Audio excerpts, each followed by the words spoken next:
Hi everyone, welcome to Uncorked. Today's podcast, I'm in a different place because I'm currently in Arkansas right now, so I'm using one of my friends' rooms to film this in. If you are new here, hi, my name is Corey Jane Spalding. I'm a published author and I also post my content on TikTok, and I post a new podcast every Tuesday at 9 a.m. I talk about family, friends, faith, and everything in between, and I'm so glad you're here. Today's podcast is going to be a little bit more chill and not as structured. I'm going to do a Q&A, and y'all all have asked me a bunch of questions, so I'm going to read them for the first time and answer them on the spot. I'm feeling a little bit under the weather today, so sorry if my energy's not as high up as it usually is. So for my first question, I have, how old were you when you started to write poetry? I've been writing poetry since I was as little as I remember. I don't really have a specific age, but I experienced a lot of grief as a child. I lost a lot of people that were close to me, and writing was always where I turned to express how I was feeling, because as a child I didn't really express a lot of sad emotions. I thought it was kind of weak, and so I would write them down instead. So I've been writing since I was super little. If you could say anything to your fans, what would it be? First of all, I don't like calling y'all fans. I'm going to say followers, because, I don't know, I feel like I'm placing myself above y'all if I say fans, and I don't view myself as that. But if I could say anything to you guys, I would say thank you. I'm not going to start crying, but I have been dreaming of being an author for long as I can remember, and you guys have made that possible. I get comments all the time like, oh, your writing saved my life, or your poems, are the thing I look forward to when I wake up, and that fills me with so much appreciation for you guys, because I feel the same way with y'all. Y'all giving me a platform to be able to express things that I go through and help others is incredible, and I just can't say thank you enough. So that's what I would say. What is your favorite month of the year? Ooh, I'm gonna have to say January. I love January. New year, new goals. I think the weather's always good in January in Texas. I also like the month August. I've talked about this on my platform before, not just because my birthday's in August, even though it is. I think there's something so poetic about the month August. I don't know why, but I think I like the word August sounds pretty. I don't know. I also love August, so I'm going to say January or August. Do you enjoy writing about your personal experiences more, or other situations, not yours, more? I would say both.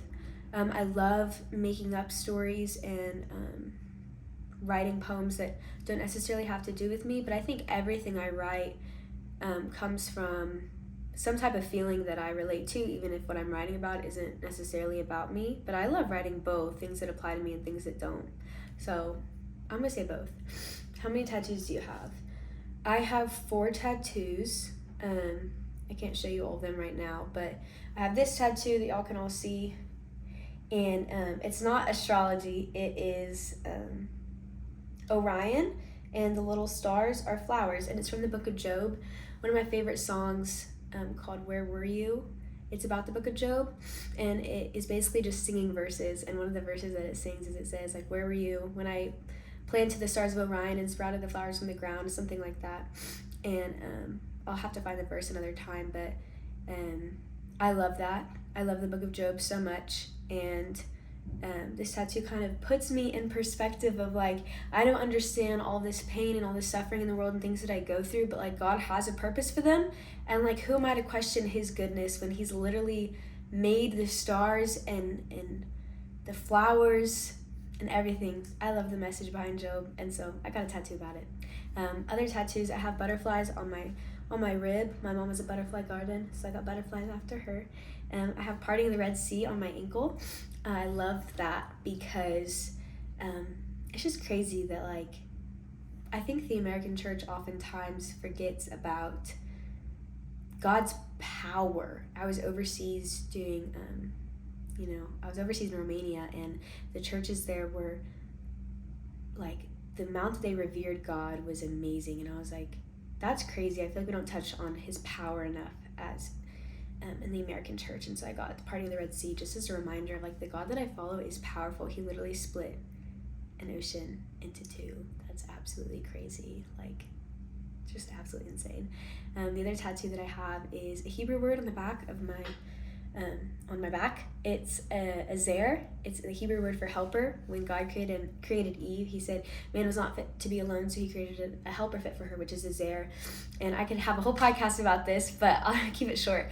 The same word that it's translated to, helper, is the same word that talks about Israeli soldiers going to battle.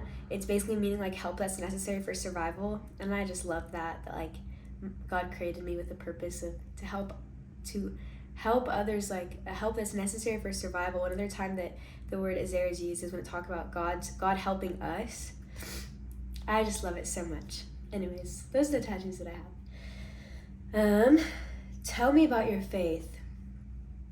I'm gonna do a podcast one day kind of about my testimony and more in depth about my faith, so I'm not gonna like answer this question fully because I feel like I either have to answer it all and take an hour talking about it or just really quick. So my faith is the most important thing to me in the entire world, and I follow a God that is loving and gracious and kind, and my purpose on earth is to glorify him in everything that I do. And my faith, it goes like this. It's up and down, but it continues going up. And so I'm still learning new things every day, and being a Christian is hard. If it was not hard, everyone would be doing it. But yeah, I'll have to expand on that another podcast episode because I have so much I could say about that question. How did you get so good at poetry? Well, thank you. How did I get so? I think God has given everybody with different gifts, and I've always just kind of had a knack for writing. So I don't really have an answer to this question. I've always been a writer. I've always loved writing. And yeah, I don't know how to answer that one. What is my MBTI? Okay, my Myers-Briggs personality test. I love personality tests. If you follow me, you know I've made videos about how much I love personality tests. I am either an ENFP or an ENTP. I go back and forth every day on which one I am. If you don't know what that is, you can look it up. It's too much. I can have a whole other podcast about personality tests too. But I'm an ENFP or an ENTP. I don't know. Right now I'm feeling more like an ENFP, but I went through a long time where I said I was an ENTP, so I don't know. Basically, if you don't know what the Myers-Briggs is, an F and a T, the difference is like, do you make decisions based off of feeling or thinking? And I feel very deeply, but I also like think very logically. So I always go back and forth with that one. On the grounds of personality tests though, let me just tell y'all, I'm an Enneagram 8 and I'm a Gryffindor. What other personality things are there? I can't think of them right now, but I love personality tests. I could talk a whole segment about the Enneagram. Yeah. Are you planning on writing a novel? I love your poems and short stories and need more. Thank you. Sorry about the sniffling. Like I said, I'm super under the weather right now. I'm in the middle of writing a novel.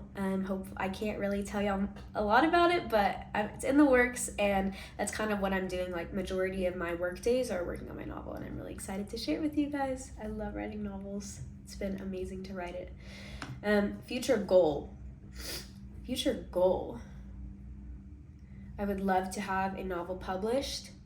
I mean, my future goal's always been like to be an author, so I guess be more established as an author. But honestly, like if you were to ask me what my actual future goal is, it's probably to be a mom and a wife and have my own family.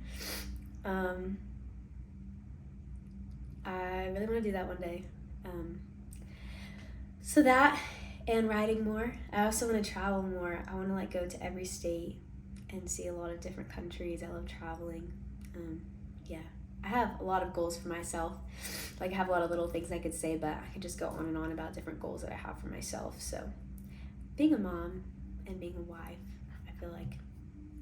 Advice to yourself 1 year ago. 1 year ago, it's October. A year ago, I just got broken up with, and I was in a relationship for about 2 years. I just got broken up with, and I was such a mess. So if I had to give myself advice a year ago, I would say that breakups always are good, because if you were supposed to be with him, y'all wouldn't have broken up. And so there is a reason why I broke up, and it's good, and you're going to learn something from it. And so I would just say, I would tell myself, Corey, be sad, allow yourself to be sad, and just know that pain is never permanent. I would just say that because I don't think there's any advice you could give someone who's going through a heartbreak, because no matter how logically you know that you will be better, it doesn't erase the feeling that you're feeling right now. So I would just say, like, give it time and let yourself be sad and know that, like, it was good, and this is good, and you're in a better place than you are now, like a year ago. I mean, in some ways. So yeah, that's what I would say, I think. Also, a year ago I was in college and I ended up dropping out, so I tell myself don't stress about college too much because you're not going to end up actually going for 4 years. How old are you? I'm 20. I turned 20. Oh my gosh, I turned 20 August 17th. Guys, sometimes I like forget my birthday. I don't know what's wrong with me.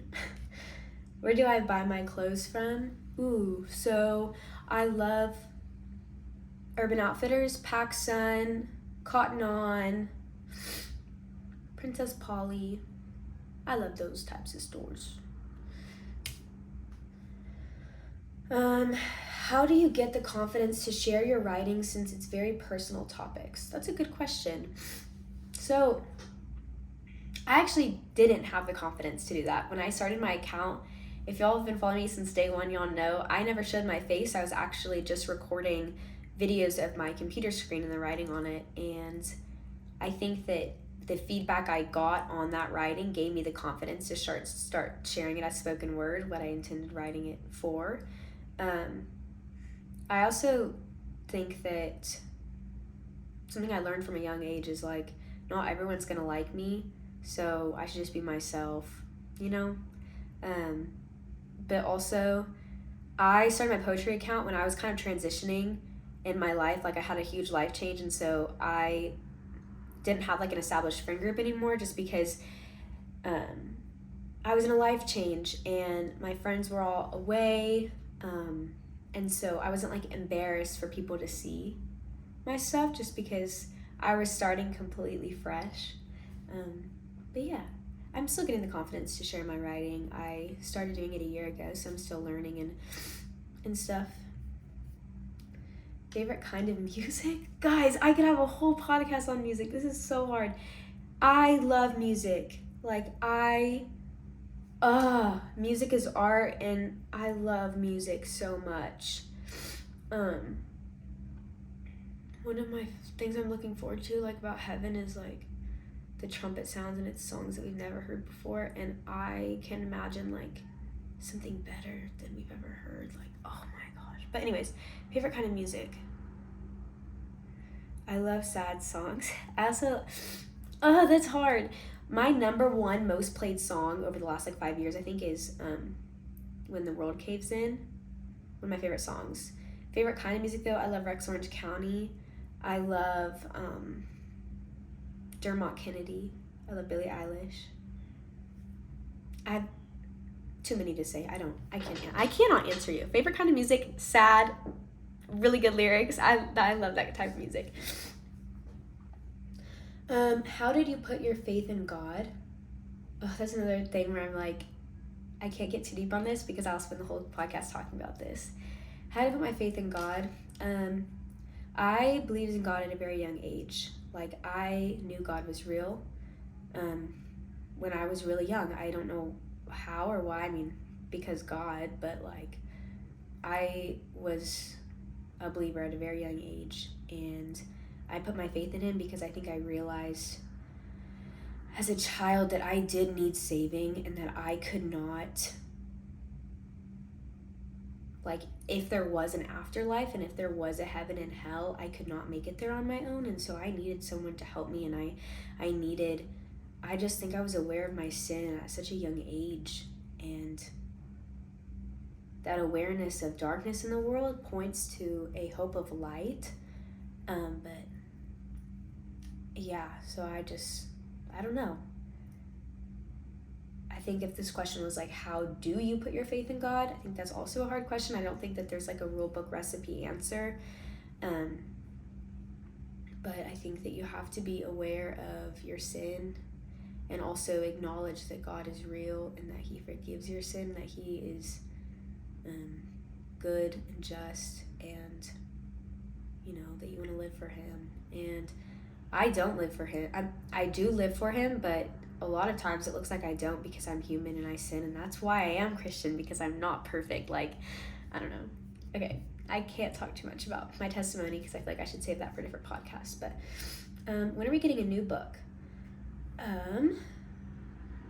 I don't know the exact date. Sorry about the noise outside. I'm like right next to the window with the street over there. But I'm currently working on my second poetry book, which will probably be done sooner than my novel. But those are two things that are coming in the near future. How many boyfriends have you had? I have had two boyfriends, like two people that we like actually said we were dating. One of those was in high school, and one was like right out of high school. My first one was like 9 months, and my second one didn't really have a timeline because it's really complicated, but we were acting like we were in a relationship, I guess, for 2 years, and because we didn't call it a relationship for a while. Long story. Also could have a whole podcast about that. Yeah. Did you self-publish your poetry book? Fellow poet asking. I did self-publish my poetry book. KDP Publishing on Amazon is what I used. I don't know if I'm going to use it for the next times. It worked really well for me. So I might use it for my next poetry book too, or I might use an actual publisher, but I thought that they were great to work with, and they still are good to work with. What is your relationship like with your parents? I love my parents. My mom and dad are my best friends. I am so blessed to have them. I absolutely love my parents. I miss them so much right now. I'm not at home and I miss them so much. I love my parents. They are so supportive. They've always been my number one fan. They've always encouraged me to pursue writing and everything that I've put my mind to. Yeah. Are you single? I am single right now. Favorite Bible verse? I have so many, but I think one that has been my favorite since I was in 7th grade is Exodus 14:14. The Lord will fight for you and you have only to be still. I just love that we don't have to bring anything to the table, and God is already fighting our battles we don't even know we're about to face yet. Have you ever been in love? I have been in love. I loved being in love. I love to be in love. I think love is a beautiful thing. So yes, I have been in love, and I'm very blessed to have been in love, even if it did not last, because I'm thankful for the things that it taught me. Yeah, I've been in love. What is it like having almost 500,000 followers? Really surreal. I talk to my parents about this all the time. I don't feel like I have that many followers.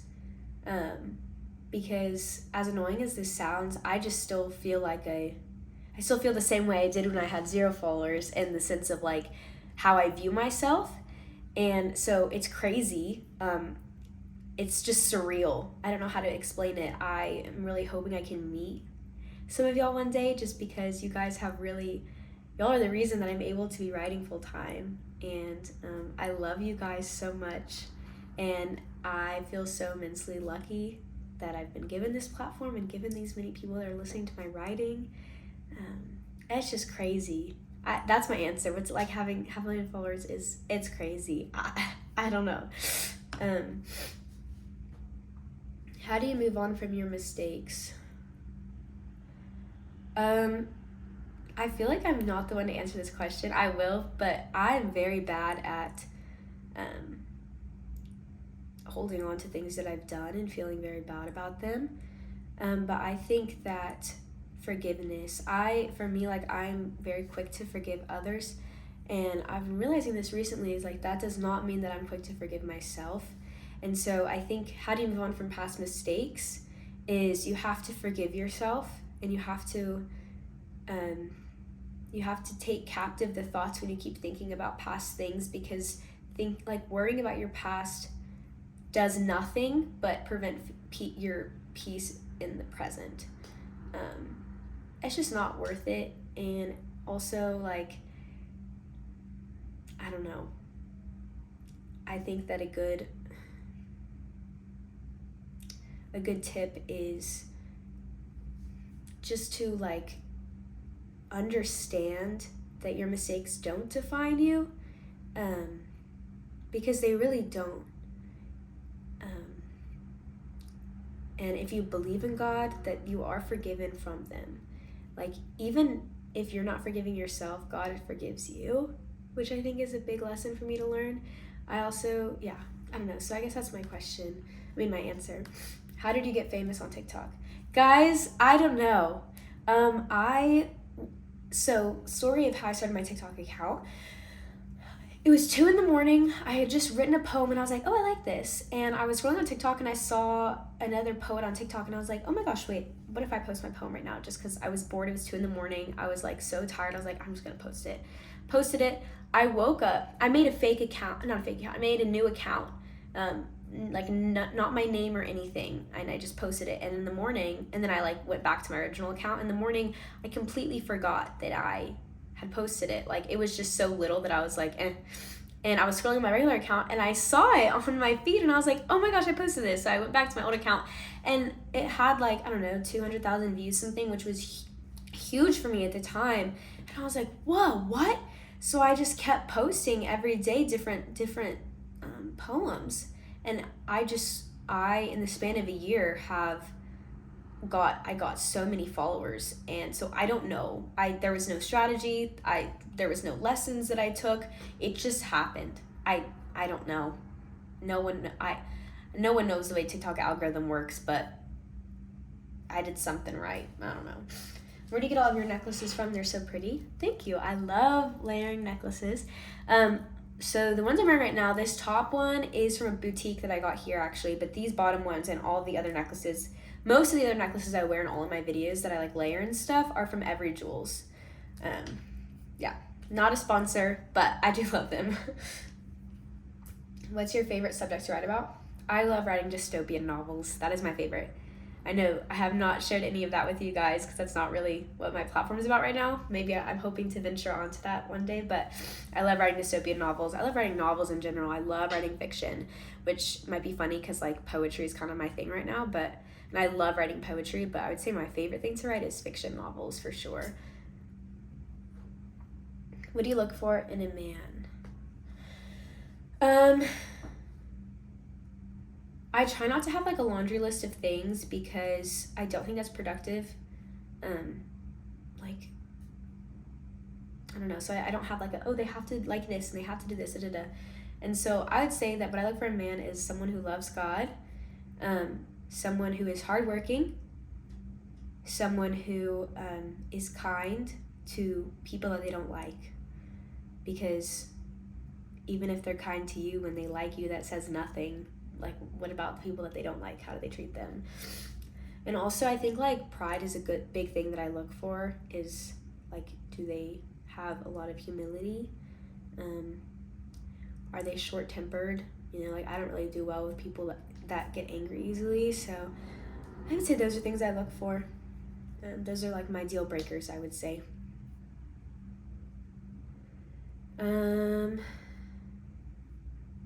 What do you like to do for fun?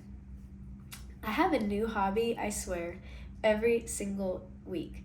Right now, I'm doing this thing called diamond painting. I love doing it, but I've gone through so many things I like to do for fun. I just love creating things for fun. So like, I went through a knitting phase. I love drawing, even though I'm not good at it. I just love creating things, but a big thing I like to do for fun is board games. Oh my gosh, I could play board games for 10 hours straight, no joke. I love Settlers of Catan. That's like my favorite game of all time. I also love cooking. I love cooking too, and seeing pretty things outside, just doing things. I love doing things. Do you have siblings? I do. I'm the oldest of, there's 4 of us. I'm the oldest. I have 3 younger siblings, and my favorite thing about being me is the fact that I'm an older sibling. I love being an older sister so much. I love my siblings more than anything. I have a 18-year-old brother, a 16-year-old sister, and then my other sister is almost 13. I love my siblings, and I love being an older sister more than anything. What has being single taught you? So many things. Oh my gosh. I would say one of the biggest things that being single has taught me is that I think it is easy to look over your flaws when you're in a relationship, because when you're in a relationship, it takes up a lot of your mental space. And so being single has taught me that like I am flawed and that there are things I can work on. And also being single has taught me that relationships aren't everything. Like there are times where I'm single and I'm happier in that place than I was in any relationship that I was ever in. So I think being single has taught me to be content in where I am, and content with myself, and learn how to be content with myself. And if I'm not content with myself, work on myself to be someone that I would be content with. Favorite book in the Bible? I already talked about this. Job. Oh man, I love the book of Job. There's so many things, but one of my favorite parts is Job is going through such loss and grief, and he loses everything in his life, and his first reaction is he throws himself on the ground and he starts worshiping God. Oh my gosh, like I stub my toe and I'm like, bro, like I get so annoyed. And this man has lost everything and he worships. Like that's what I want. I want my worship to be not only when I'm in a good place, but I want to worship when I'm really struggling. My favorite book of the Bible is Job for sure. Favorite TV show? Okay, I'll give an all-time favorite TV show, and then like my favorite one I've watched recently. The Office, all-time favorite. Basic answer, I don't care. It's the best show. It's the best sitcom ever filmed. Favorite show right now is called Severance. I think everybody should watch it. It's amazing. It is one of those shows that messes with your mind. There's only like 9 episodes. I finished it in 2 days. It is so good. I'm not going to explain anything to y'all because I don't want to spoil it, and y'all are all going to watch it. Severance on Apple TV. Favorite movies? I'm going to say I love Iron Man. But actually, I wouldn't say that's one of my favorite movies. My favorite movies, Shawshank Redemption, I think is my number 1. I just watched Shutter Island. I thought that was very good. I also love the Titanic and Notebook. So I would say those. If you could say one thing to the American church, what would you say? Oh, that's a really good question. I would say, okay, this might be a little bit of a long-winded answer, but I'm going to say, so I think that, like, there's always false teachings and false gospels, and I think a lot of people that are anyone who is turned away from the church is because they oftentimes hear like a false gospel. And I think that what false gospels do is, or false churches do, they see whatever is popular in the current culture, and then they copy it and they bring it into the church. And an example of this is, I don't know if y'all have heard of health wealth gospel. It was really big in America, like whenever my parents were younger. And I think the reason why this health wealth gospel that taught like, oh, God will give you wealth, and like the key to wealth is believing in God, which obviously isn't true. Like again, Job lost all of his wealth, and he, that had nothing to do with his relationship with God. And Jesus was not rich whatsoever. But anyways, during the time, that's when this like American dream was really prevalent, and that's what people were really focusing on, is making money and having this American dream. And so the church saw that and brought it into the church. And I think right now, what the church has done was they don't see this American dream as prevalent in my generation. They see this like universalism, this idea of like we're one with the universe and all of this like spiritual feely things. And so they've said, okay, this is what the culture likes, we're going to bring it into the church. And so now a lot of churches have become this place to experience feelings, and church has become an experience. And the bad part of that is when the experience goes away, you've associated God with the experience, and now God goes away. So I think what I'd say to the American church is like, believing in God is not about this experience or like feeling good or having emotions or like having chills during worship because the lights are really strong, whatever. Like, that's not what church is about. Church is about like coming together as a community and like worshiping God and helping each other, and a lot churches for a lot of things. But I would say that is, I think, the biggest issue in the current American church is this idea of like this feelings-based gospel. Favorite place I've ever been? I love traveling. I'm gonna have to give 3. Dominican Republic was the prettiest place I've ever been to. Absolutely gorgeous. If you go to my Instagram, I have like a little highlight reel where it says Dominican Republic. You can go look. It's beautiful. Alaska is a close second. And California, honestly, is so pretty. I lived in California for a year and I thought it was gorgeous. Romania, the architecture in Romania was absolutely amazing too. Georgia, I love the trees and I'm just going to stop there because I could go on for so long. I love pretty places so much. What do you do to relax? So I'm really bad at relaxing. I'm always go, go, go, go. I should find more time for me to relax, but I love hammocking. So I think hammocking is really relaxing to me. Going on long car rides at night and listening to music is a way for me to relax for sure. How do you deal with feelings of guilt and shame if you're a new Christian? That's a good question. This is kind of like the one I answered earlier, but I guess through a Christian perspective. So I struggle with shame a lot. And I think one of the things I heard that really affected me was in the Bible it talks about how like God throws our sins to the depths of the ocean and he forgets them. And I think that's amazing. And it's a reminder to us that if we are ever reminded of past sins that we've committed that like God has already forgiven us for, that is not God reminding us, that is Satan reminding us. And just a reminder that like shame is not from God. God hates shame. When like we are feeling shame, he is sad because that is not like him giving us things that we should follow is not because he wants us to feel shame. It's because he wants us to be healthy and productive humans. And guilt, feeling bad for something you've done and then acknowledging it, that's one thing. But then when that guilt never leaves and it metastasizes into this feeling of like I'm terrible and I could never be forgiven, it's not from God. So I guess for me, how I deal with that is just knowing that shame is not from God. Last question, favorite book? Redeeming Love is one of my absolute favorite books. I love it so much. I think everybody should read it. No matter who you are, read Redeeming Love. I'm telling you, I read it, I think, in like 3 days, and it's one of the thickest books I've ever read in my life. I love that book. But yeah, so those are all the questions I have. And I hope y'all enjoyed this little Q&A. And if you have any other like podcast ideas that you want me to do, leave them in the comments below. If you're listening on Spotify, I also have a visual version on YouTube. And if you're listening on YouTube, I have an audio version on Spotify. And if you're on Spotify or on YouTube and you have ideas for new podcasts, I would go to Spotify and like type that in the little questionnaire box thing, or if you have reviews about the podcast, because I get to see those more quickly. I get to see those quicker. But yeah, I am going to go lay down because I'm feeling under the weather, like I said, but I hope you all having a wonderful week, and thanks for spending this half an hour with me on